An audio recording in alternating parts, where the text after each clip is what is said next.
Hola, buenas tardes. Bueno, me presento, mi nombre es Kaori y formo parte de Grupo Ilumina, de Centro Ilumina. Hoy les voy a hablar sobre un tema que me parece muy importante que conozcamos actualmente, debido a que creo que existen muchas dudas y mitos en relación a un diagnóstico en relación al autismo. Entonces, bueno, dándoles esta breve presentación, voy a ir comenzando, ¿vale? Bueno, el objetivo principal que me gustaría comunicarles o dejarles el mensaje de esta charla principalmente es pues dar una perspectiva de lo que era antes un diagnóstico a lo que es en la actualidad, es decir, los cambios que han existido, pues malas prácticas que también han existido y que actualmente se está enfocando, luchando para que esto vaya cambiando. Entonces, la importancia de la actualización es muy importante, tanto en los profesionales de la salud como en las personas en general, ¿vale? También hablar sobre este enfoque neuroafirmativo, es decir, no ver el diagnóstico de una manera negativa o una etiqueta, sino solamente para dar una guía y un acompañamiento respetuoso a las personas con autismo, ¿va? Bueno, rápidamente les daré una definición según la Organización Mundial de la Salud de lo que es el autismo, ¿va? Entonces, la OMS nos dice principalmente que los trastornos del espectro autista tienen que ver con un grupo de afecciones diversas, principalmente caracterizadas en dificultades en la interacción social y en la comunicación, ¿va? Donde hay también patrones, lo maneja la OMS, como patrones atípicos de actividades o del comportamiento. Nos da un ejemplo, es pasar de una actividad a otra, es decir, cambios, ¿no? Presentar cambios. Y también otro de los ejemplos que nos da es una reacción poco habitual a las sensaciones, es decir, a la cuestión sensorial, tener retos sensoriales en esta parte. Existen demasiadas definiciones en relación al autismo, sin embargo yo quise dar una muy generalizada que es de la OMS. Ok, creo que una duda que podemos presentar constantemente es ¿cuándo buscar un diagnóstico? ¿Cuándo lo podemos buscar? Cuando observemos estos signos de alerta. Algo que quiero como darles a entender es que no por presentar alguno de estos signos de alerta quiere decir que ya se encuentra dentro de la condición o no, ¿vale? De aquí se tienen que tener o cumplir varios de estos signos de alerta, es decir, son cosas a prestar atención que podemos observar en nuestros hijos, hijas, en nosotros mismos y que podemos pensar, ok, esto puede ser algo interesante a investigar qué está pasando o por qué está pasando. Entonces, algunos de los signos de alerta importantes son retos en la comunicación y el lenguaje. Principalmente, ¿a qué se refiere esto? Es decir, creo que una de las principales causas de consulta es, pues mi hijo no habla o mi hijo tiene retos en el lenguaje. Esto no quiere decir que por tener retos en el lenguaje la persona esté dentro de la condición de autismo. Sin embargo, este es uno como de los signos de alerta más importantes, ya sea tanto en la comunicación verbal o no verbal, porque es importante aclarar que lenguaje, habla y comunicación no son lo mismo. Entonces pueden tener diferentes retos en cada una de estas áreas. Y aquí también pongo en perspectiva un retardo o adelanto en la adquisición del habla.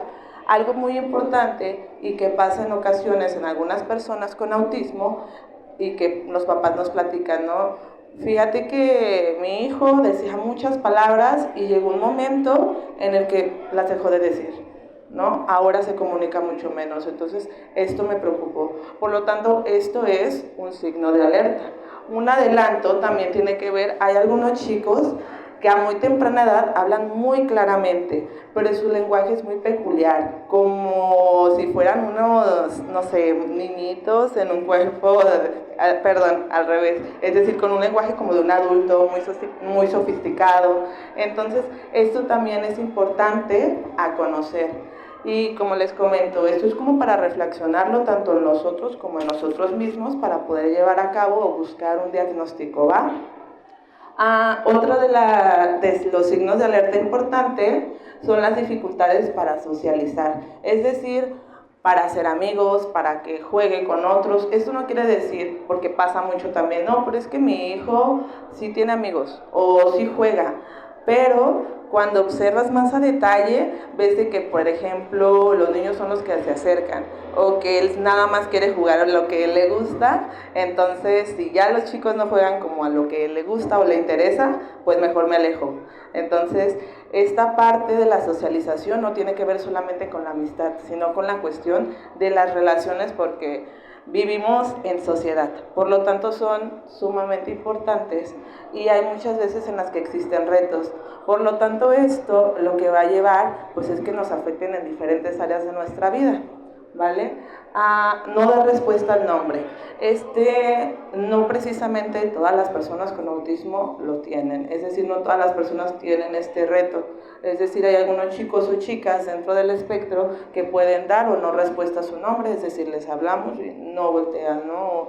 O tarda mucho, ¿no? Es decir, es que hasta hay papás, ¿no? De que muchas veces es importante también hacer algún estudio para saber que no haya sordera, ¿vale? Porque también puede ser algo que pase, o ya hasta nos dicen, ¿no? De que, pues yo pensé que era sordo, pero ya después vi que hacía esto, que repetía esto, que hace más cosas, entonces dices, no, pues no tiene que ver por ahí, ¿vale?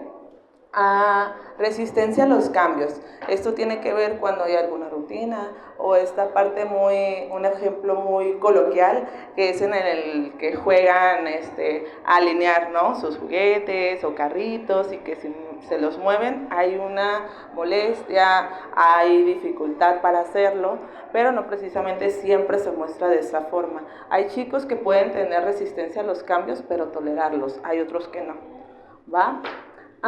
Otro también son los intereses peculiares, es decir, este tema en el que se apasionan mucho por algún tema y saben demasiado de ese tema, nos hablan sobre ese tema en la conversación, pero pues necesitan como estar muy al pendiente de esto también, debido a que en ocasiones cuando hay muchas dificultades o este interés peculiar, les causa algunos conflictos para conocer o abrirse a conocer y aprender más sobre otros temas. Retardos para hacer uso de la imaginación, doble sentido, bromas y el engaño. Esto es algo que, sobre todo aquí en México, es muy utilizado, ¿no? El doble sentido, las bromas o el tomar... hay papás, ¿no?, que nos comentan de que es que le doy una instrucción y no la sigue o no quiere hacerlo, o hago como una broma y se molesta mucho porque la toma como realidad, ¿no? O lo toma de una manera muy literal, tengo que darle todas las instrucciones súper claras porque si no, no la sigue. Entonces, también es un signo de alerta que a veces creo, hasta todas las personas, poco a poco vamos aprendiendo de ello, ¿no? Del doble sentido, de toda esta parte, que es una demanda social, ¿va? Reacciones inusuales a la manera en cómo suenan, cómo huelen las cosas, cómo saben o cómo se sienten. Es decir, desde esta parte sensorial, una reacción inusual, es decir, como que les causa mucho conflicto, no les permite avanzar en varias áreas debido a que es como muy molesto este tipo de situaciones, ¿va? Que puede ser ya sea desde cortarse el cabello, desde esta parte de las uñas, ciertas etiquetas, o pueden tener mucha selectividad en la alimentación, es decir, solamente comen ciertos alimentos debido a que no les gusta ya sea la textura, el olor o parte también de la flexibilidad cognitiva. Y bueno, otras son las estereotipias. Las estereotipias son movimientos repetitivos o vocalizaciones repetitivas, es decir, este típico aleteo, me paro, doy una vuelta y regreso, son movimientos repetitivos, ¿vale? Ok, entonces, ¿con quién podemos acudir para recibir un diagnóstico? Existen diferentes profesionales que nos pueden ayudar a hacer un diagnóstico. Este es un tema algo controversial desde mi perspectiva, debido a que lamentablemente existen muchos profesionales de la salud, sobre todo en el ámbito médico, que llevan un acompañamiento muy poco respetuoso. Y muchas familias llegan a terapia y nos dicen, ¿sabes qué? Llegué, lo vi una hora y me dijo, tiene autismo, dale tal medicamento. Y es como de, no me quedé conforme. Y se entienden las familias, ¿no? Es decir, cómo con una sola mirada o con una sola prueba que aplican en ese momento, ya van a dar este diagnóstico. Entonces, es importante que los profesionales de la salud estén en constante capacitación y actualización de lo que pasa con las personas con autismo y de las familias, porque también un diagnóstico da guía y acompañamiento a las familias, pero también es complicado aceptarlo para las personas dentro de la condición y para sus familias.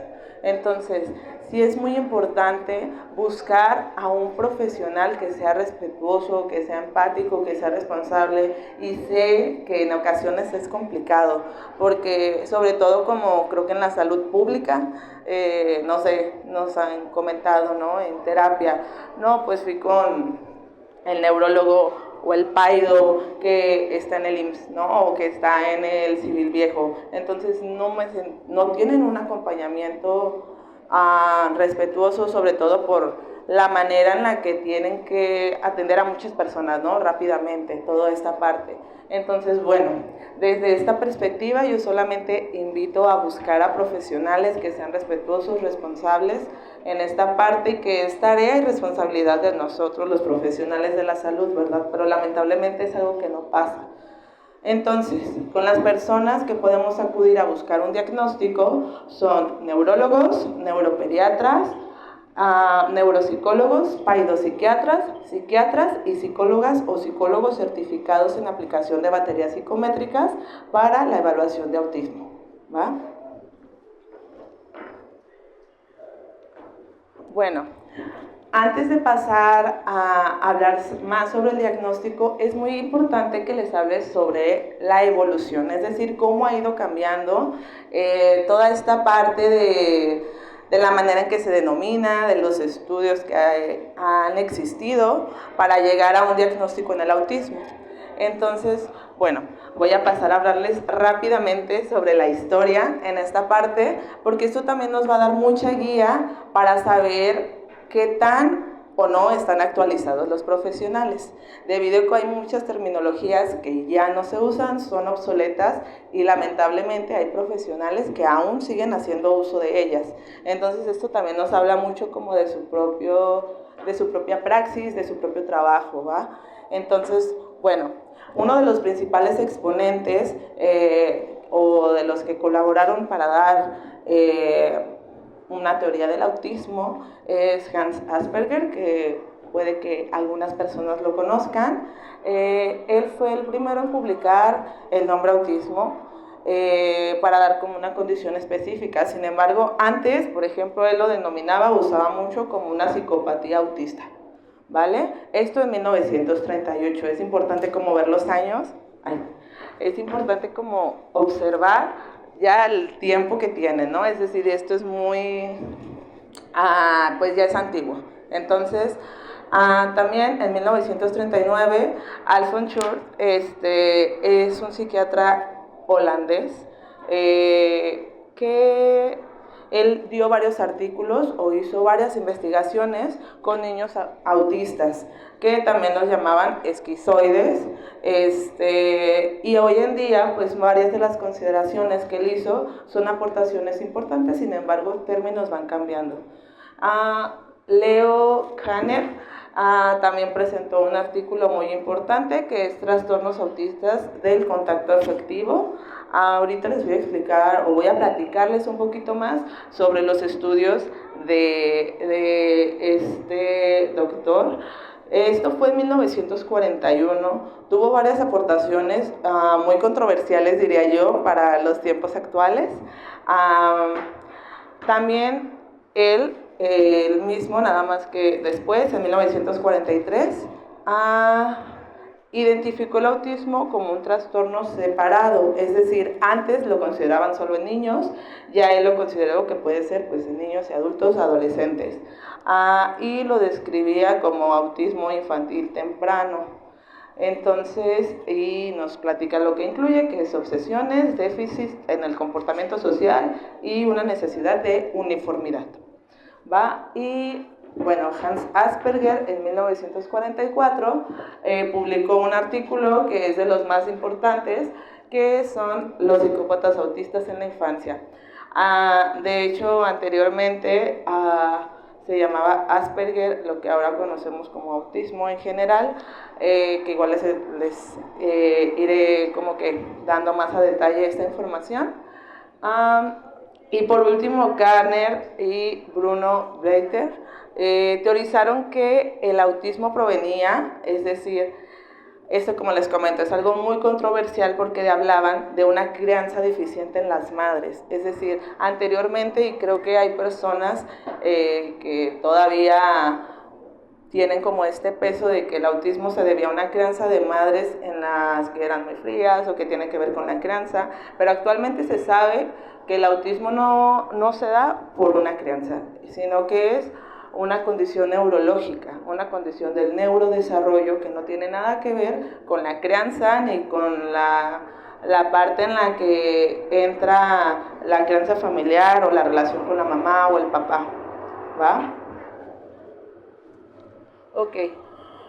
También les quiero hablar sobre el DSM-5. El DSM-5 es un manual diagnóstico en el que nos basamos los psicólogos para dar un diagnóstico. Igual les iré platicando un poquito más de él, sin embargo hay varias versiones. La primera versión, que fue la 1, fue publicado en 1952 y aquí, por ejemplo, el autismo estaba dentro de un trastorno psicótico, entonces aquí lo categorizaban como esquizofrenia infantil. Después publican el DSM-2 en 1968 y aquí ya no lo contribuyen o ya no lo consideran como un diagnóstico en específico, sino el autismo solo lo ven como un síntoma en la esquizofrenia infantil, ya no un diagnóstico individual. Después, en el DSM-3, que en 1980 fue publicado, entra dentro de la categoría de trastornos profundos del desarrollo, en el que también se encontraba autismo infantil, el trastorno generalizado del desarrollo y el trastorno generalizado del desarrollo atípico. Y después, en 1984, publican el DSM-3, la versión revisada, y aquí los trastornos entra en la categoría de trastornos generalizados del desarrollo, que estaban divididos en trastorno autista, trastorno generalizado no especificado, se elimina el término infantil. Es decir, aquí ya toman que el autismo no solamente es exclusivo en las infancias. Después, el DSM-4, que fue publicado en 1994, y el DSM-4 revisado, que fue publicado en el 2000, aquí entra en la categoría de trastornos de inicio en la infancia y adolescencia. Entonces, aquí se habla sobre autismo, aquí es donde se denominaba también trastorno de Asperger, trastorno desintegrativo de la infancia y trastorno generalizado del desarrollo. Sin embargo, en el DSM-5, que es más actual, en el 2014, ahorita existe una versión revisada, pero aquí ya entra dentro de las condiciones del neurodesarrollo, que es lo que se sabe actualmente donde se integra. Por lo tanto, aquí desaparece ya el término Asperger, ya solo entra en la categoría de trastorno del espectro autista y se elimina también trastorno autista, trastorno de Asperger y trastornos generalizados del desarrollo. Aquí entran todos en la misma categoría. Por lo tanto, es que les comentaba, el término, por ejemplo, Asperger, ya no es utilizado, ¿no? En la actualidad ya solamente sabemos que son condiciones, que es una condición del neurodesarrollo, que es el trastorno del espectro autista, ¿vale?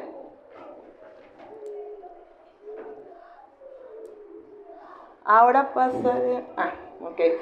pasaremos un poco a los criterios diagnósticos, es decir, estos son los dos manuales diagnósticos donde nos basamos los profesionales de la salud para dar este diagnóstico. Uno de ellos es, como les comentaba, es el DSM, y está la versión revisada que salió en el 2022, y el CIE-11, que es una clasificación internacional de las enfermedades. Este es con base en la OMS. Algunas de las diferencias importantes que tiene, que se las iré comentando un poquito más, pero el CIE-11 no busca dar un nivel de gravedad, que actualmente esto ya no tampoco es un término válido. Sin embargo, aquí más bien nos habla si se viene acompañado de alguna discapacidad intelectual, trastornos del lenguaje o regresiones. Sin embargo, el DSM-5, en la versión revisada ya se cambia este término, pero sí hace mucho énfasis en la gravedad. Les iré platicando también un poquito más porque esto también es muy importante, ¿vale? Bueno, como les comentaba, entre los criterios diagnósticos en los que se basa el CIE-11 está principalmente pues déficit persistentes en la comunicación social e interacción social recíproca, ¿vale? Otro de los criterios es intereses restrictivos y repetitivos e inflexibles. Aquí nos dan, aquí es como un resumen muy breve, sin embargo viene mucho más detallado cada uno de estos, ¿vale? Entonces, otro de los criterios es que tienen que ser en un inicio, en una etapa temprana del desarrollo, ¿vale? Típicamente se dice que en la infancia. Sin embargo, también aquí hace un énfasis importante de que muchas veces estos signos o síntomas no son muy evidentes hasta que existe una demanda social o externa en donde ya se hacen más evidentes. Es decir, hay retos no sé, al pasar, ejemplo, en terapia ha pasado de que en el kinder, ¿no? Está teniendo muchos retos para convivir con sus compañeros, para seguir instrucciones con la maestra, o incluso un trabajo, una relación de pareja, que son situaciones que demandan, ¿no? Situaciones sociales que nos demandan más de todas estas habilidades. Entonces es donde se puede denotar más este tipo de retos. Otro, que estos signos o síntomas deben afectar en varias áreas de la persona, es decir, en la personal, familiar, social, laboral, educativo. Y por último, como les comentaba, aquí en el CIE-11 nos habla de buscar o de especificar si se acompaña dentro de un funcionamiento intelectual, si hay un lenguaje funcional o si hay alguna regresión. Aquí es importante porque creo que existe esta teoría también de que las personas con autismo por lo general tienen un coeficiente intelectual más alto.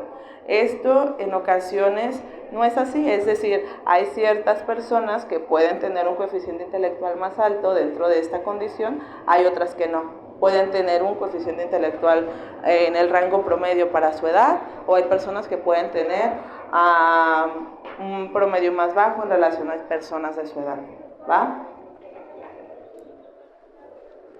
Ok, los criterios diagnósticos que nos da el DSM, aquí donde les comentaba que ya es un trastorno del neurodesarrollo, pues son muy similares. Sin embargo, cambian en algunas cosas. Aquí igual nos habla sobre la comunicación social y la interacción, sobre los patrones repetitivos y restrictivos de comportamiento, y también que tienen que estar en las primeras infancias. Aquí también, por ejemplo, pongo esta imagen de referencia porque hay muchas conductas que se enmascaran. Enmascarar, es que la persona con autismo va aprendiendo muchas cosas a lo largo de su vida.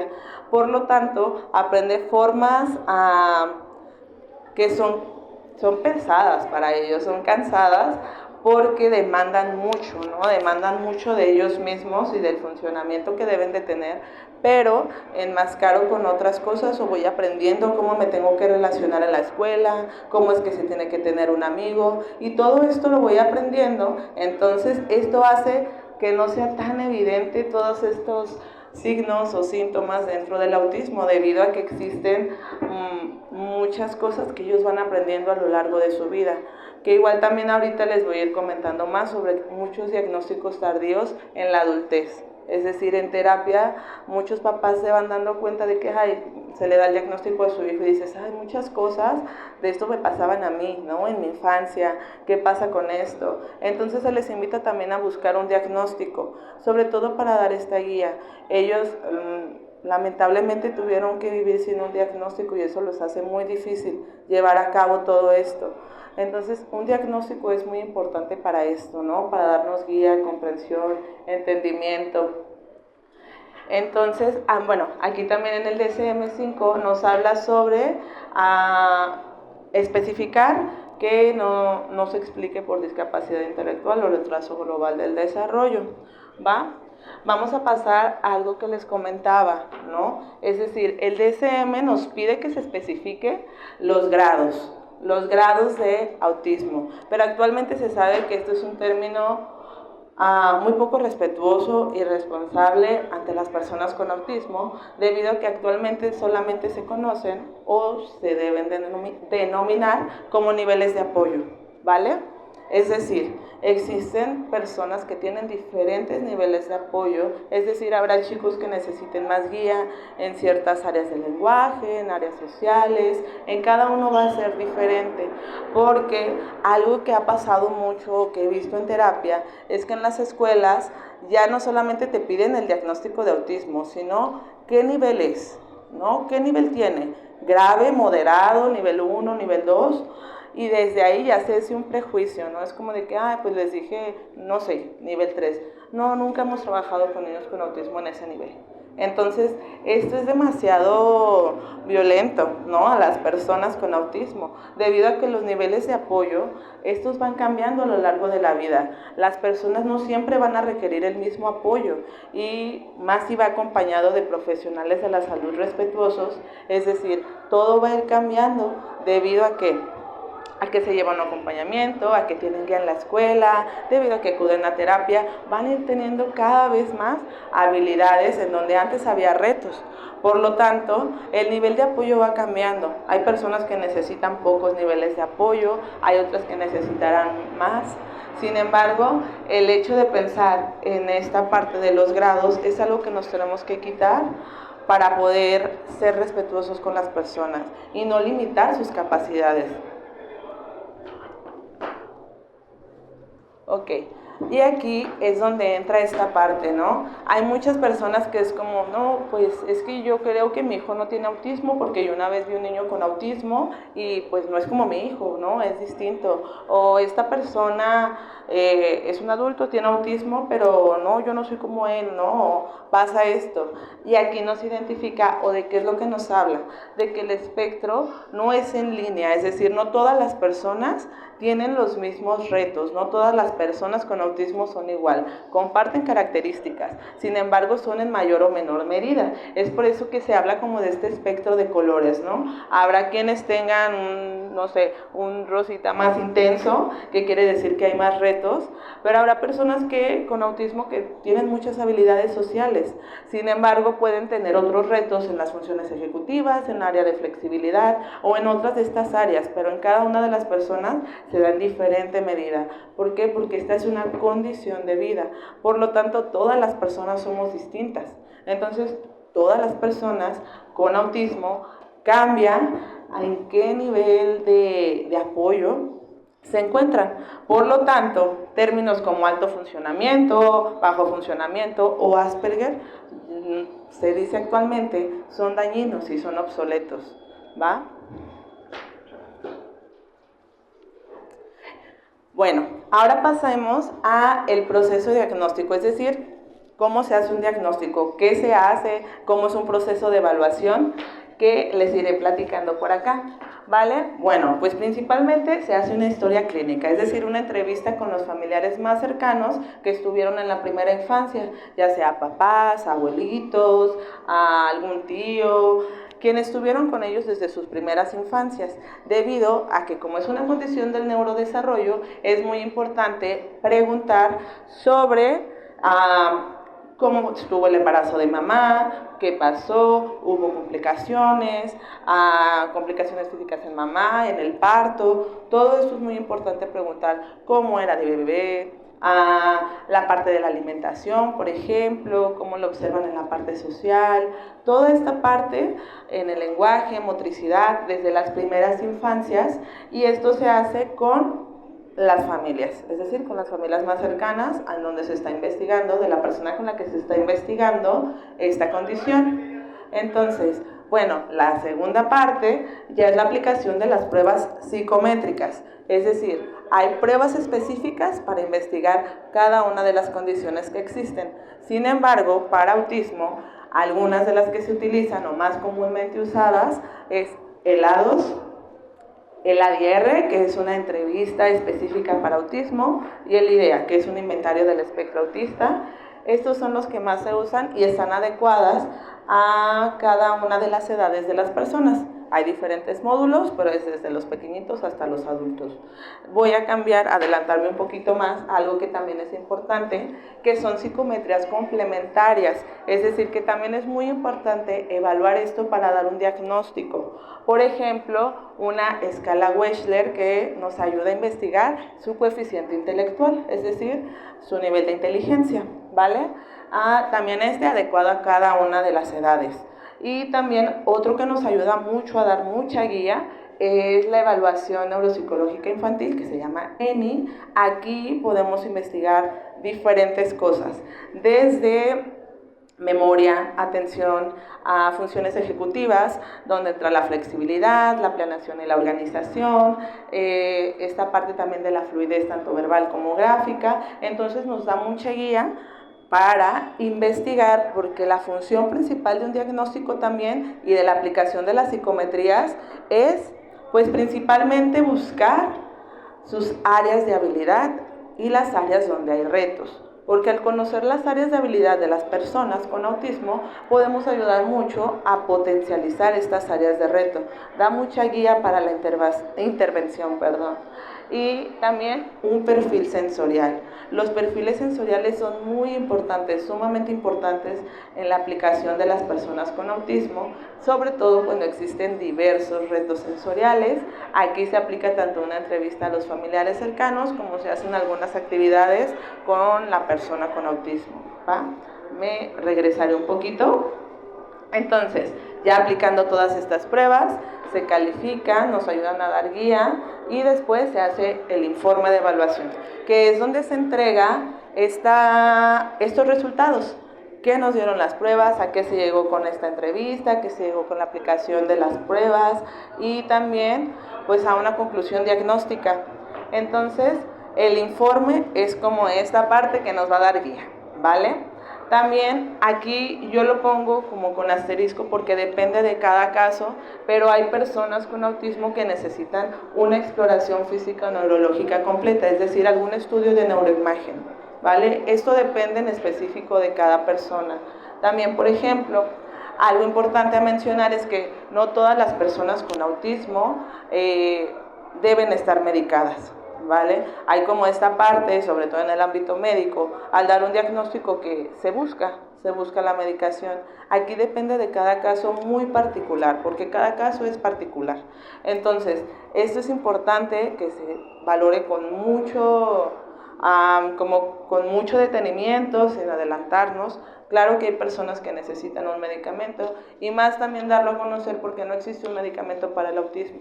Es decir, existen medicamentos que pueden ayudar en ciertas conductas que pueden tener retos en el autismo, ¿vale? Entonces, aquí también pues se confirma el diagnóstico y se deriva, si es preciso, a otro especialista, ya sea algún neurólogo, algún paido, algún psiquiatra, ¿va? Y también, bueno, como les decía, los estudios de neuroimagen para cada persona. Aquí, por ejemplo, es muy importante el juicio clínico informado y colaborativo, es decir, apoyarnos de diferentes herramientas y profesionales para hacer un juicio clínico muy justo de la persona, es decir, no solamente como les decía hace un momento, no solamente porque estoy viendo a la persona, sí tiene autismo, ¿no? Porque hay también muchos profesionales que es como de no tiene autismo, porque mira, habla esto, socializa, no está presentando tantas crisis, no las tiene. Pero ya en esta búsqueda más detallada con las pruebas psicométricas, en diversas sesiones, dices, ok, está dentro de esta condición, pero con menos niveles de apoyo, ¿vale? Entonces, también es muy importante dar un diagnóstico con un enfoque neuroafirmativo. Es decir, ¿a qué nos referimos con esto? En hablar de estas características no como algo problemático, no como algo que va a frenar la vida, el desarrollo de las personas, no. Solamente verlo como esta parte de, ok, es donde hay que guiar, es donde hay que apoyar para que la persona con autismo pueda vivir su vida plenamente y con bienestar, ¿vale? Ok, es muy importante también hablar de las comorbilidades en el autismo, es decir, muchas veces una persona con autismo puede acompañarse con otra condición, tanto del neurodesarrollo como con otras condiciones importantes. Y más aquí, hay muchas veces que al no tener un diagnóstico adecuado, se dan otros diagnósticos que no tienen nada que ver con la persona. Entonces también es muy importante buscar un diagnóstico adecuado y correcto, porque, por ejemplo, que igual les iré platicando más, hay muchas veces que las personas con un autismo que tienen pocos niveles de apoyo se les dan otro diagnóstico como ansiedad, trastornos obsesivos o incluso, por ejemplo, TDA, TDAH. Esto no quiere decir que una persona con autismo no puede ir acompañada de otras condiciones. Sin embargo, muchas veces también es muy importante buscar un diagnóstico adecuado, porque al no tener un diagnóstico adecuado, pues no va a haber una guía, no va a haber cómo dar este acompañamiento adecuado y respetuoso a las personas si no estamos dentro de un diagnóstico correcto. Sin embargo, muchas personas con autismo pueden ir acompañadas con estas otras comorbilidades, por ejemplo, epilepsia, deterioro motor, trastornos del sueño, de aprendizaje, TDAH, que es trastorno de déficit de atención, comorbilidades psiquiátricas como depresión, ansiedad, trastornos obsesivos compulsivos, bipolares, y conductuales como dificultades para dormir, autolesiones, comportamientos, irritabilidad. También existen varias, por ejemplo, otras comorbilidades como discapacidad intelectual, trastornos alérgicos, problemas sensoriales. Eso no quiere decir que sea como que todas las personas puedan tenerlo. Esto es importante investigar y valorarlo para también llevar a cabo esto y también acompañamiento en estas otras comorbilidades, ¿va? Ok, entonces aquí entramos a el modelo de la neurodiversidad. La neurodiversidad es donde se encuentran las personas dentro de las condiciones del neurodesarrollo, en cual este es un modelo muy respetuoso, empático, en el que se busca guiar a las personas de la manera más respetuosa y darles un acompañamiento en el que puedan recibir un apoyo y sentirse acompañados, acogidos. Entonces, esto es como un modelo que se busca un cambio en la concepción del autismo, ¿vale? Y existen, por ejemplo, aquí hablamos de un sesgo de género. Anteriormente se decía que la mayor población con autismo eran los hombres.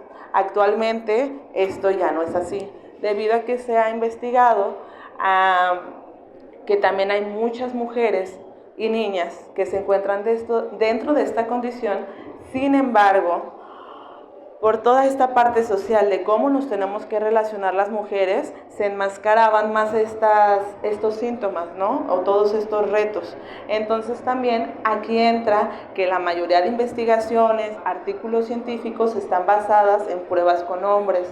Entonces, esto nos lleva a pensar pues en las actualizaciones importantes, debido a que sabemos que no solo los hombres, o no solo en su mayoría hombres, tienen este diagnóstico, sino también hay muchas chicas y muchos chicos que pueden presentarla. Y también, por ejemplo, aquí nos habla sobre las expectativas en las relaciones sociales que deben de tener las niñas, ¿no? En cómo se deben de comportar, cómo es que tenemos que ir aprendiendo cosas para relacionarnos. Y también, bueno, aquí es lo que les comentaba, muchas mujeres y niñas son diagnosticadas con otras condiciones, como por ejemplo trastornos psiquiátricos que tienen que ver con depresión, ansiedad, antes de dar un diagnóstico de autismo. Y por ejemplo puede llegar hasta ser medicadas al tener este diagnóstico de depresión o de ansiedad, pero no ven un avance o no se sienten mejor. ¿Por qué? Porque este no es el diagnóstico que tienen, es decir, no es el diagnóstico correcto, ¿va?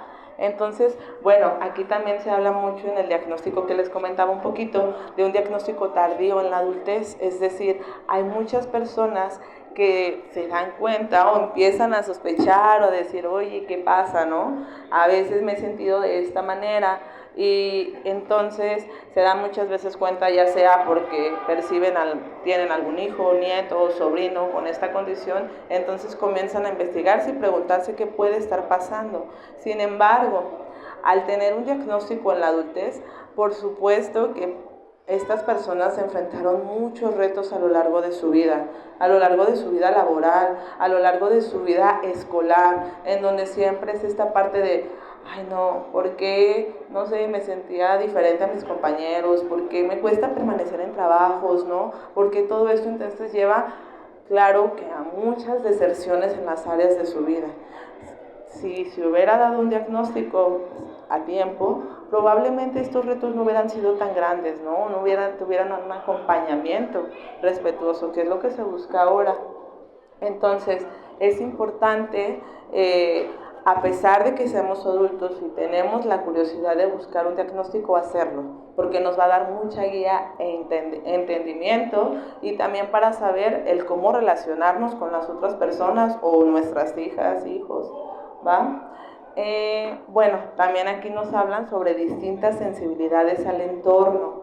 Entonces, es importante saber que el entorno suele ser muy complicado en ocasiones para las personas con autismo y si las personas que estamos a su alrededor no ayudamos o no acompañamos a que sean más cómodas, a darles sus tiempos, a darles herramientas. Por ejemplo, hay personas que el ruido es demasiado para ellos, ¿no? Ruidos, olores, entonces es complicado que atiendan a una actividad que tengan que hacer, ¿no? Nos han platicado mucho esta parte de que, bueno, pues voy a mi trabajo, pero no sé, hay mucho ruido, muchas personas, no sé, olores, entonces suelen y salen de su trabajo sumamente agotados, porque tienen que hacer un esfuerzo extra para mantenerse atentos a las actividades que tengan que hacer. Entonces, es muy importante ayudar a estas personas y reconocer, porque actualmente, desgraciadamente, hay muchas personas que no lo hacen, tanto escuelas como trabajos, que a pesar de que conocen el diagnóstico de los chicos, no hacen una guía adecuada. De verdad que a veces a mí me parece tan triste que hay papás, ¿no?, en consulta que me dicen, oye, Kaori,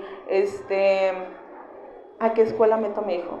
¿Cuál me recomiendas? ¿De cuál has sabido? Porque me gustaría que estuviera en una escuela que sea inclusiva, que apoyen a mi hijo o hija. Y a veces les prometo que yo no sé cuál recomendarles. No sé. ¿Por qué? Porque de verdad hemos pasado experiencias muy desagradables con chicos en ciertas escuelas que se dicen ser inclusivas, pero que para ellos su inclusión es que tengan un monitor o monitora. Un monitor o monitora es una persona que acompaña al chico o a la chica para que lleve a cabo sus actividades. Entonces, esto no es inclusión, ¿verdad? La inclusión habla más sobre acompañar, sobre integrar al chico en las otras actividades y respetar sus peculiaridades. El chico, las chicas con autismo no deben adecuarse al entorno. Lo respetuoso es que el entorno se adecue a ellos. Entonces, esto sí es muy importante, como el valorar y el ir capacitándonos y a las escuelas sobre los acompañamientos, escuelas, trabajos, incluso nuestras familias, ¿no?, a que nos comprendan. Sé que hay muchas personas que es como de que, ay, no tiene autismo, no tiene esta condición. Tú nada más es que lo tienes, no sé, la típica, ¿no?, muy consentido, muy chiqueado, y por supuesto que no va por ahí. ¿Vale? Entonces es muy importante buscar acompañamientos certeros. Hay muchas mamás que mejor optan por hacer escuela en casa debido a todas las complicaciones que hay, ¿no?, en el ámbito académico. Sin embargo, pues la escuela también les da muchas herramientas, pero también es importante buscar escuelas adecuadas, ¿va? Y también algo muy importante es saber, pues, que el autismo no es una enfermedad, no es una condición, no es algo que un día va a desaparecer con algún medicamento o va a traer, no sé, algún padecimiento. Es decir, es una condición de vida que y que platicábamos, que es el neurodesarrollo. ¿Esto qué quiere decir? Pues que se nace, se vive y se muere con esta condición. Esta parte de como que se habla de que, ay, no sé, que la vacuna, que fue la que causó el autismo, o que antes esto no lo tenía y ahora sí, es como, pues muy poco, digamos que válido, sobre todo desde ahora que hay más actualización en esto. Claro que hay muchas deficiencias aún en el trabajo y en el trato y en la práctica, porque creo que la teoría muchas veces es muy bonita, pero la práctica que llevan varios profesionales a veces no lo es tanto, ¿va? Y bueno, aquí hablamos también de que muchas veces hay personas que son racializadas por esta condición, es decir, hay muchas dificultades y que esto que hace que se agraven otras condiciones, pero ¿por qué? Por el mismo entorno. Y algo, por ejemplo, que aquí me pone mucho a pensar es que muchas veces, como nos dice aquí, el modelo social es el que discapacita a las personas con autismo, es decir, no es una discapacidad, pero las causas de la discapacidad en gran medida son sociales, es decir, somos los que frenamos el desarrollo de las personas. ¿Por qué? Porque podemos adaptar muchas cosas para que ellos se sientan cómodos y acogidos, pero no se hace, ¿no? Entonces, esto es lo que frena y que hace que esto sea complicado para las personas. Entonces, es muy importante ayudar y guiarnos para dar acompañamientos a las personas de una manera muy amable, ¿vale? Entonces aquí también nos habla sobre desarrollar entornos y productos que faciliten, el acceso a mayor número de personas posibles. Por ejemplo, hay muchas herramientas sensoriales que ayudan a que la persona permanezca en más entornos sociales. Algo también, por ejemplo, les comentaba de las estereotipias, que me ha tocado mucho en terapia, pues el típico aleteo, el típico movimiento, me paro y regreso. Es decir, las estereotipias lo que ayudan a los chicos con autismo es a regular su propio cuerpo, a regularse del entorno, a sentir como esta descarga sensorial para permanecer mayormente en entornos sociales. Y por ejemplo, a mí me ha tocado de que, ay, es que me ha llamado la atención a mi hijo porque se para mucho, no permanece sentado, ese tipo de cosas, cuando una de las estereotipias que ayuda a regularse es el pararse, doy una vuelta y regreso, ¿no? Y muchos papás es como de, no aleties, no hagas esto, mírame a los ojos, esto, ¿no? Pero en realidad esto es lo que discapacita, porque esto es algo que le ayuda a regularse y a sentirse cómodo en este entorno. Entonces es importante buscar, ¿no?, alternativas en las que esta persona se sienta más cómodo o cómoda. Entonces el objetivo principal de esto es hacer un cambio en la sociedad, ¿no? Es complicado, pero, por ejemplo, pienso mucho en las personas que veo aquí ahora están contribuyendo a esto, a hacer un cambio social, al informarse sobre este tema, que creo que cada vez es más visible. Afortunadamente hay más información, pero también muchas veces hay mucha información pues no tan verídica. Sin embargo, da como que esperanza, ¿no?, el saber que hay muchas personas ya interesadas en ese tema, que son mucho más respetuosas, que se informan, que son muy incluyentes, que hablan desde estos términos respetuosos. Entonces esto también lo que se busca es responsabilizarnos y ayudarnos a pues hacer entender que las diferencias no son positivas ni negativas, ¿no? Solamente son parte de, y que las personas que aprenden de una manera distinta a nosotros no tendrían por qué ser racionalizadas, ¿no? Como hablábamos aquí, racializadas, perdón. Aquí, por ejemplo, pongo una imagen de un artículo explicado con pictogramas. Un pictograma son herramientas alternativas de comunicación para los chicos con autismo cuando tienen retos en el lenguaje. Hemos visto que los pictogramas ayudan mucho. Entonces, bueno, todas las personas, niños y niñas, adultos, tienen derechos que tienen que ser respetados, ¿no? Y tienen derechos que se deben de llevar a cabo. Por ejemplo, el comunicarse. es un derecho que todas las personas deben tener, porque hay muchas personas que forzosamente quieren que los chicos hablen, ¿no? Y como que el habla sea la única alternativa, pero no, hay muchas otras alternativas, como los pictogramas, que es un método Teach, hay métodos alternativos de comunicación con aplicaciones y tablets, entonces ya hay mucho más. Entonces esto también es importante respetarlo, porque en el autismo hay personas hablantes y no hablantes. Entonces nada más se busca que estas personas tengan alternativas para comunicarse y dar a entender lo que ellos necesiten. ¿Va? Bueno, en conclusión de esto, creo que me alargué un poquito. Bueno, es importante, como les comentaba, pues conocer la función de un diagnóstico. Un diagnóstico lo que va a llevar a la persona con autismo es a dar identidad, a dar guía, a entenderse a sí mismo y decir, ok, me pasa esto, pero no es porque haya algo malo en mí, sino es porque tengo esta condición y se vale y es parte de mí.